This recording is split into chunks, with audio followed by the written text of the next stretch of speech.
Contoh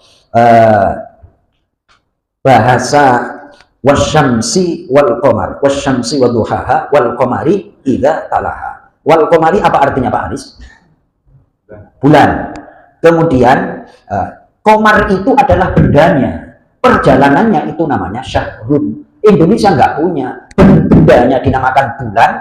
April juga namanya bulan. Ramadan bukan Qomaru Ramadan, tapi Syahru Ramadan. Itu bahasa Arab. Baru nanti kalau kita mengkaji Al-Quran kita akan kelenger.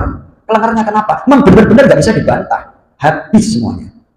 Itu baru dari segi kata-kata. Contoh lagi tentang itu tadi saya memberikan contoh duduk. Nah, kalau Rasulullah itu tersenyum, kemudian tersenyum itu adalah bergeraknya bibir agak kayak gini itu didefinisikan itu dalam bahasa Arab. Ada kamus namanya Lisanul Arab, itu ada belasan jilid itu mengenai uraian-uraian kata. Kemudian kalau tertawa Rasulullah itu paling kelihatan giginya aja. Terus kalau terbahak-bahak itu ada, itu dalam bahasa Arab ada semuanya. Indonesia ada, akan tetapi tidak semua diwakili dengan kata-kata. Al-Quran itu mampu mewakili makna-makna yang tidak sanggup diungkapkan oleh kata-kata yang lain. Nah, itu kata-kata Al-Quran. Al-Bab itu adalah gabungan antara akal dan hati yang bersih.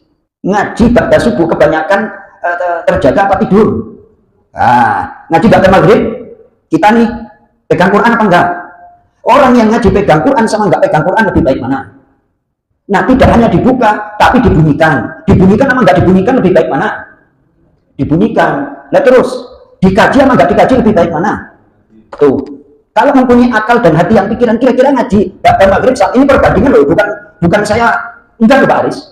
Ulil albab. Nah terus saya membaca pelan-pelan agar bisa diikuti oleh peserta yang ada yang pemula. Itu adalah saya berdasarkan surah Al-Isra. Silahkan dibuka halaman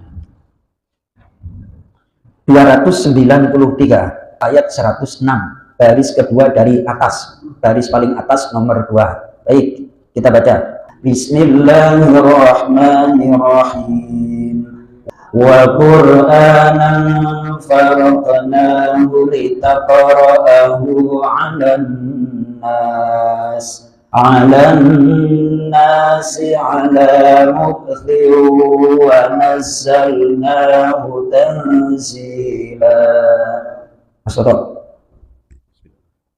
Wa Qur'anan, dan Al-Quran faraqnahu, kami menurunkannya berangsur-angsur, litaqra'ahu, agar engkau membacakannya. Engkau yang dimaksud di sini kira-kira siapa? Nabi Muhammad. Nabi Muhammad sekarang nggak ada, penerusnya siapa kira-kira? Lanjut. Al-nas, kepada manusia, ala muksi, secara perlahan-lahan. Saya kalau membaca cepat apa perlahan-lahan? Biar ditiru. Subuh ada nggak yang model seperti itu? Ya Mas Toto ya. Kira-kira apa yang saya sampaikan itu sesuai dengan petunjuk apa enggak? Oh, sesuai. Lanjut. Dan kami menurunkannya tanzila, secara bertahap sedikit demi sedikit. Oh, ini apa yang saya sampaikan, metodologi ngaji saya itu insya Allah akurasinya tinggi itu. Ada, benar ya Pak Sofyan ya?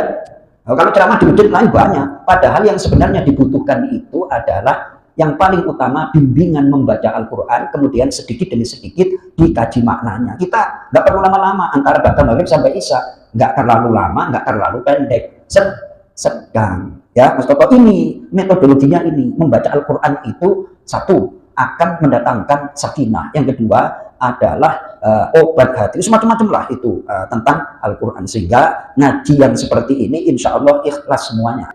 Alhamdulillah, nggak ada menunya kok. Menunya cuma satu dari Pak Hamzah buat ustadznya, yang lain nggak ada menunya ya kan. Kalau satu pagi kadang-kadang ada makan paginya tuh ya kan. Ya. Ya. Salah satu ada imam itu yang baca Al-Quran pada hadiah baca Bismillahirrahmanirrahim. Padahal itu semua Al-Quran bisa baca surah ayat 1. Betul. Kalau kita mau silakan dibuka surah Al-Fatihah nih, surah Al-Fatihah. Pertanyaan dari Pak Aris, sampai mushaf Mekah Madinah yang mereka itu katanya pengikut mazhab Hambali, Itu tapi kalau mencetak Al-Quran itu cetakan dan wakaf dari Raja Fakhr bin Abdul Aziz, Mushaf Makkah Madinah, tetap Bismillahirrahmanirrahim. Itu ayat 1.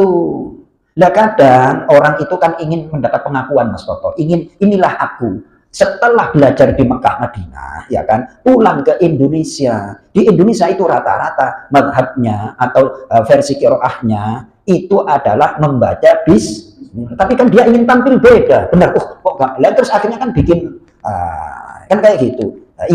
Kita tahu ada hadis yang Fatihah itu langsung alhamdulillahirabbil alamin. Udah pada tahu, nggak usah dijelasin, itu dari kecil aja kita udah dipahami. Tapi kan harus saling menghormati. Ini kadang-kadang kalau di satu masjid biasa baca bismillah, tiba-tiba jadi imam dia nggak pakai bismillah, bukannya khusyuk, terus imamnya tadi makmumnya jadi mikir kok nggak baca bismillah, kan kayak gitu ya kan.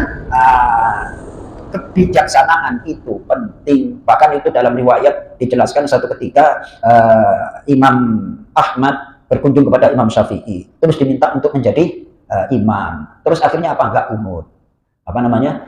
Imam Syafi'i diminta ketika datang ke Imam Ahmad bin Hanbal untuk imamin sholat subuh, pas sholat subuh, terus nggak kunut. Padahal Imam Syafi'i kunut, akan tetapi menghargai karena Imam Ahmad itu mengadopsi atau mengikuti mazhab yang tidak kunut. Tuh, kan enak seperti itu, Mas Toto, ya kan? Nggak saling aku-akuan kan repot. Ya Allah, harusnya saling memahami lagi.